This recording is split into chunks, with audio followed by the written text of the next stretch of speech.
सच्चिदानन्दरूपाय विश्वोत्पत्त्यादिहेतवे तापत्रयविनाशाय श्रीकृष्णाय वयं नुमः। दर्शक मित्रों, जय श्री कृष्ण। अकारण करुणावरुणालय परमपिता परमेश्वर नंदनंदन भगवान श्री कृष्ण का जन्मोत्सव यानी कृष्ण जन्माष्टमी, कृष्ण जन्म जयंती, हम सब सनातन धर्म को मानने वाले लोग हैं। हम अपने आराध्य का जन्म जयंती बड़े धूमधाम से मनाते हैं।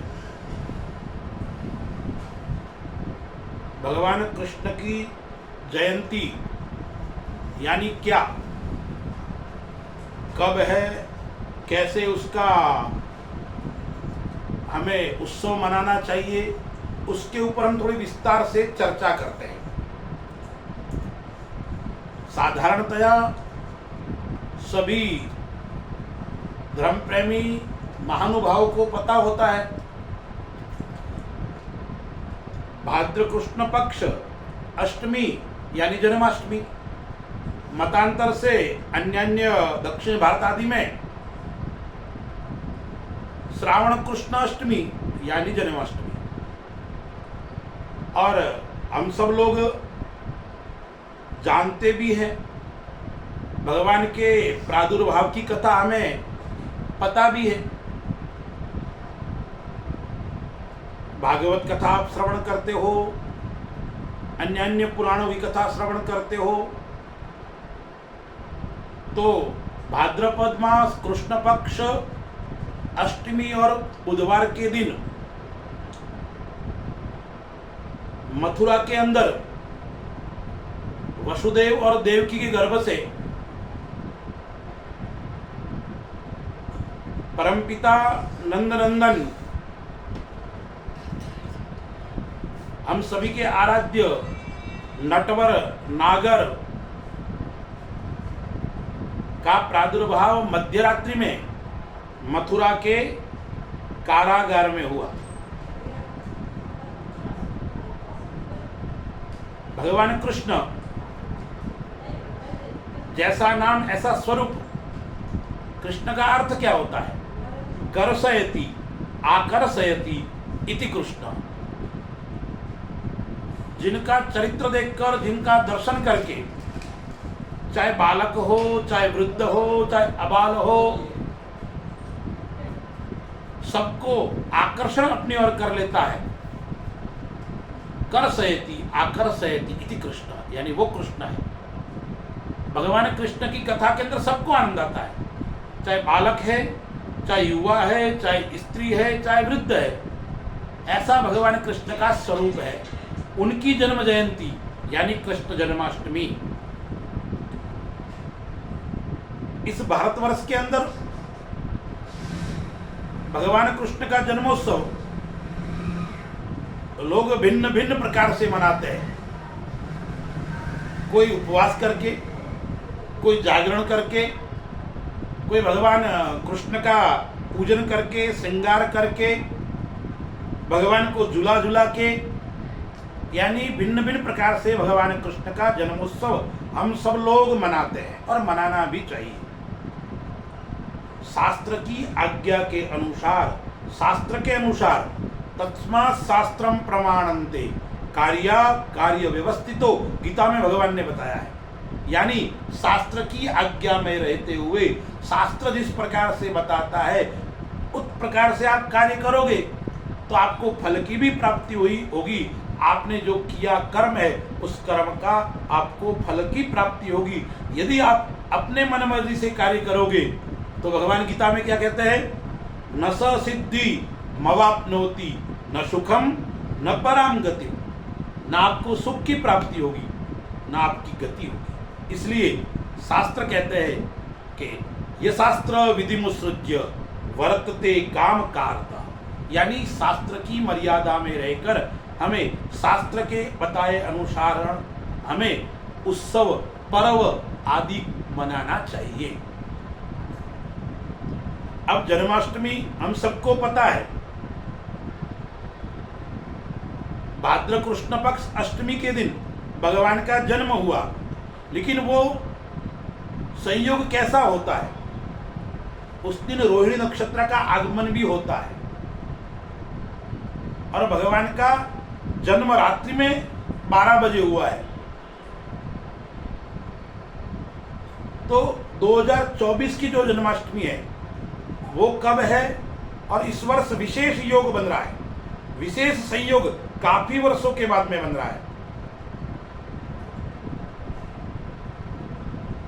विष्णु पुराण आदि में लिखा हुआ है कि जन्माष्टमी के दिन रोहिणी नक्षत्र हो और सोमवार या बुधवार हो तो वो जन्माष्टमी विशेष फल को देने वाली है।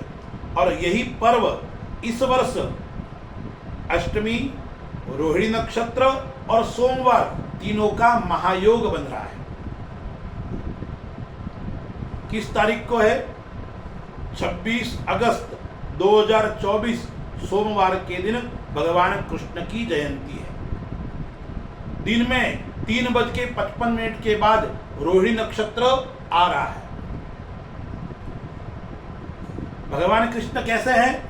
कृष्णस्तु भगवान स्वयं, यानी भगवान कृष्ण साक्षात परमात्मा है, साक्षात नारायण है।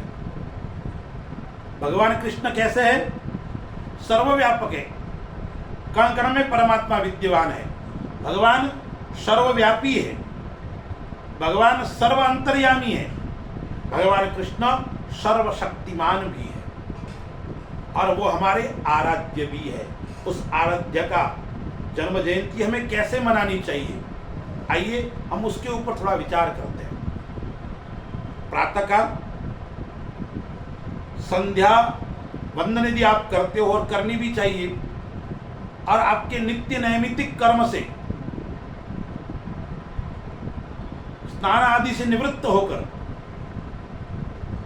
भगवान कृष्ण बाल स्वरूप की आपके पास में लड्डू गोपाल की मूर्ति है या भगवान शालिग्राम आपके पास में है, तो उनका पूजन षोडशोपचार करना चाहिए।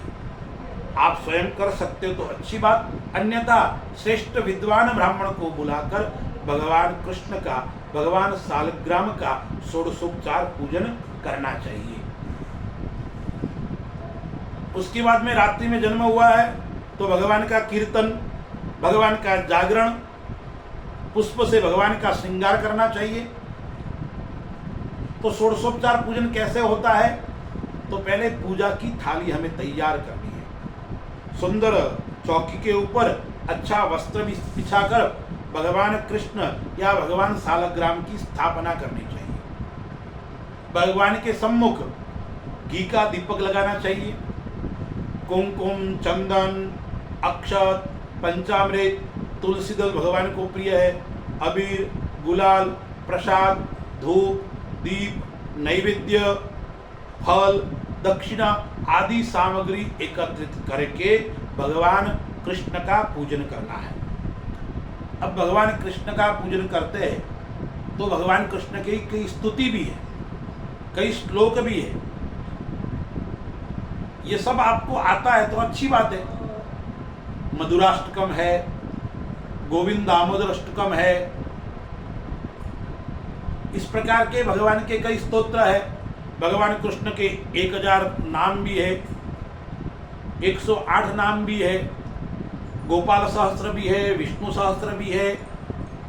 ये सब यदि आपको कुछ आते हो तो उसका पाठ भी आप कर सकते हो। अन्यथा सबसे महान यदि मंत्र है तो कौन सा है? आप सबको आता है, आप सब इसको पाठ भी कर सकते हैं। ओम नमो भगवते वासुदेवाय या ह्रीं क्लीं कृष्णाय नमः। इस महामंत्र का जाप करते हुए भगवान कृष्ण का या भगवान शालग्राम जी का पूजन करना है। शुद्ध जल से स्नान करवाना है, पंचामृत से स्नान करवाना है, पुनः शुद्ध जल से स्नान करवाना है। कोई भगवान का स्तोत्र करते हुए भगवान कृष्ण का अभिषेक कीजिए और मन में श्री कृष्णाय नमः, श्री कृष्णाय नमः या ओम नमो भगवते वासुदेवाय, इस महामंत्र का जाप करते हुए कोई स्तोत्र आदि आता है तो उसका पाठ करते हुए भगवान का अभिषेक कीजिए। फिर भगवान को शुद्ध जल से स्नान करवाइए, भगवान को वस्त्र आदि अर्पण कीजिए, चंदन, कुमकुम, पुष्पमाला से भगवान का अर्चन कीजिए, भगवान का बढ़िया श्रृंगार कीजिए। लड्डू गोपाल है तो भगवान को बढ़िया वस्त्र आदि पहना के उस बाल स्वरूप का श्रृंगार कीजिए सुंदर। उसके बाद में भगवान को धूप, दीप, भगवान को प्रसाद। प्रसाद का भी भगवान को माखन मिश्री प्रिय है, तो विशेष करके जन्माष्टमी के समय भगवान को पिंजरी, माखन मिश्री का भगवान को भोग भी लगाना चाहिए। भगवान को कदली फल, केले का फल प्रिय है, वो भी भगवान को आप अर्पण कीजिए। पंचमेवा है तो वो भी भगवान को अर्पण कीजिए और ओम नमो भगवते वासुदेवाय, इस महामंत्र का बार बार मन में आप जाप करते रहिए। फिर भगवान को फल, दक्षिणा, फिर भगवान की आरती भी कीजिए और जितना समय मिले उतना भगवान का कीर्तन कीजिए, भगवान का भजन कीजिए। यह करने से आपकी सभी प्रकार की मनोकामना परिपूर्ण होगी, क्योंकि भगवान कैसे है? करतुम अकरतुम अन्यथा करतुम सर्व समर्थ वान भगवान ईश्वर है। अकारण करुणा वरुणालय, कब भगवान आपके ऊपर कृपा कर ले, कारण बिना भी भगवान कृपा करते हैं भक्तों के ऊपर। इसलिए यदि आप प्रेम से, भक्ति से जन्माष्टमी के दिन भगवान का पूजन करोगे, भगवान का यजन करोगे, भगवान का उत्सव मनाओगे, भगवान का कीर्तन करोगे, नारायण का विधि पूर्वक आप पूजन करोगे, तो आपको सभी प्रकार की मनोकामना पूर्ण होगी। उसके बाद में सायंकालीन भगवान का कीर्तन करते हुए भगवान को रात्रि में 12 बजे नंद घेर आनंद भयो जय कन्हैया लाल की उस घोष के साथ में भगवान का उत्सव मनाना है और जन्मोत्सव मनाना है। और उसके बाद में आरती करने के पश्चात आए हुए भक्तों को भी आप प्रसाद भी दे सकते हैं और देना भी चाहिए। और उसके बाद में आप व्रत को खोल सकते हैं। दिन भर निराहार रहना है, क्योंकि उपवास उपसमीपे वास स उपवास, यानी परमात्मा के समीप जाना उसका नाम उपवास है। तो यदि आप परमपिता परमेश्वर, जगन्नियंता जगदीश्वर, सर्वशक्तिमान भगवान कृष्ण का जन्म जयंती महोत्सव बड़े प्रेम से, भक्ति से और भाव से आप मनाते हो, तो निश्चित आपको परमात्मा सायुज्य मुक्ति भी प्रदान करेंगे। तो जन्माष्टमी का जो पर्व है वो पर्व आनंद और भक्ति का पर्व है।